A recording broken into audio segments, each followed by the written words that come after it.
Voilà, 30 avril, toujours 2025, toujours sur les quais de Seine à Vitry. Je vais évoquer la surveillance généralisée dont je suis victime.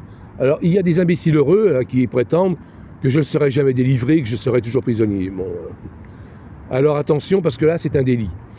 Espionner un ordinateur d'entreprise, espionner le téléphone portable d'un commercial et d'un entrepreneur, ça s'appelle de l'espionnage industriel et la DGSI peut s'en occuper.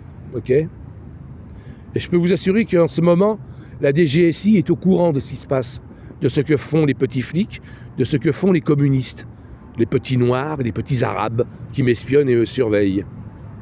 Alors, ne dites pas qu'il est impossible de me libérer, parce que quand un juge d'instruction va se saisir du dossier, il y a des têtes qui vont tomber et plus d'un cas social qui va repartir au bled dans son pays d'origine. Je suis désolé d'être aussi direct, mais le Parti communiste d'Ivry va dégager aussi aux prochaines élections. Il se pourrait bien que ce soit comme prévu la LFI qui prenne le pouvoir.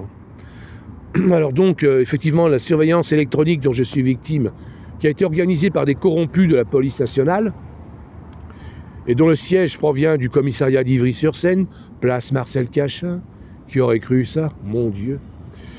Il y a des enquêtes là qui sont ouvertes et on est en train de surveiller là. Bon, on est en train de mettre en place des procédures. Enfin, je pense qu'on met en place des procédures.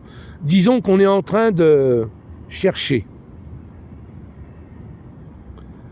Alors il va falloir que je donne d'autres informations pour mieux chercher, mieux orienter les recherches, car je deviens un spécialiste du renseignement moi aussi. Je sais un peu ce qui se passe. Et les vidéos qui sont diffusées sur YouTube, justement concernant la surveillance généralisée, ne disent pas la vérité.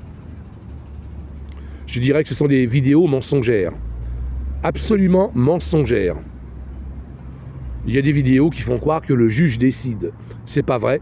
Le juge ne décide pas de la mise sur écoute d'une personne ordinaire. C'est les flics. Pour des raisons, pour des motifs divers et variés. Vengeance personnelle, ou bien ils ont été payés par un tiers.